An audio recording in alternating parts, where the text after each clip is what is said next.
أعوذ بالله من الشيطان الرجيم. بسم الله الرحمن الرحيم. الحمد لله رب العالمين الرحمن الرحيم مالك يوم الدين إياك نعبد وإياك نستعين اهدنا الصراط المستقيم صراط الذين أنعمت عليهم غير المغضوب عليهم ولا الضالين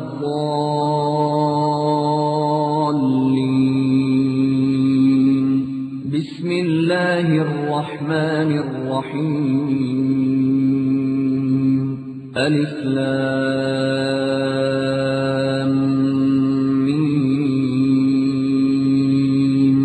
ذلك الكتاب لا ريب فيه هدى للمتقين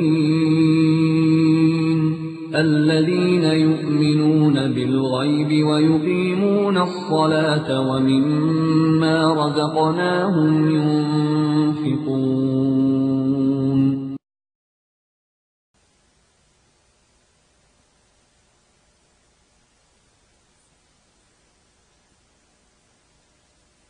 اس درس کو استاد فرما رہے ہیں شیخ سید معراج رحمانی حافظ اللہ. اور فحاشی کے اندر ڈوبے ہوئے لوگوں کو، ہم بدکاریوں کے اندر سانس لینے والوں کو، ہم سود اور رشوت اور قتل و غارت گری کے رسیا بن چکے تھے.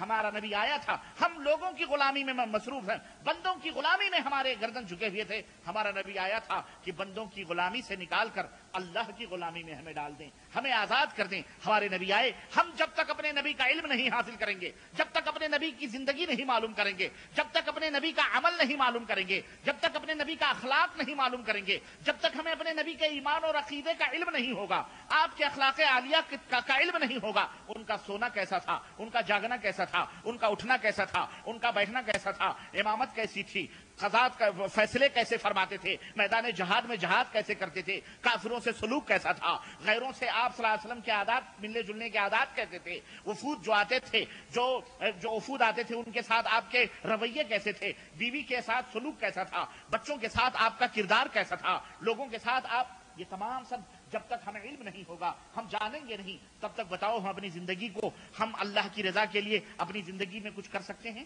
ہرگز نہیں کر سکتے ہیں. اسی لیے اللہ عز و جل نے اپنے قرآن میں اپنے نبی کو جب بھیجا تو یہ فرما دیا لقد کان لکم فی رسول اللہ اسوۃ حسنہ، لقد کان لکم فی رسول اللہ اسوۃ حسنہ. اے قیامت تک آنے والے میرے بندو، اے قیامت تک پیدا ہونے والے میرے بندو، میرے بندو اور میری بھائیو سنو، یہ رسول جا رہا ہے، یہ رسول میں بھیج رہا ہوں، یہ اس کی پوری لائف، اس کی پوری زندگی، دا character of Rasul is the best example for your and us. نبی کریم صلی اللہ علیہ وسلم کی زندگی، حضرت صلی اللہ علیہ وسلم کا اسوہ، حضرت صلی اللہ علیہ وسلم کی لائف، حضرت صلی اللہ علیہ وسلم کا اٹھنا بیٹھنا. اے پوری دنیا کے لوگوں، اے میرے بندو، اللہ نے فرمایا تمہارے لیے بہترین نمونہ ہے، تمہارے لیے بہترین نمونہ ہے. وما آتاکم الرسول فخذوہ وما نہاکم عنہ فانتہوا. یہ ہم اسے آمر اور ناہی بنا کر کے بھیج رہے ہیں. یہ جس بات کا حکم دے اس کو منوعن، آنکھوں کو بند کر لو، سروں کو جھکا لو، قبول کر لو. اور جن باتوں سے یہ منع کر رہے ہیں یا جو خود نہیں کر رہے ہیں، ان باتوں کی طرف ہرگز اپنے زبان کو، اپنے ہاتھ کو، اپنے قدم کو نہ بڑھانا. اللہ اکبر. اللہ رب العزت ارشاد فرمایا کیوں؟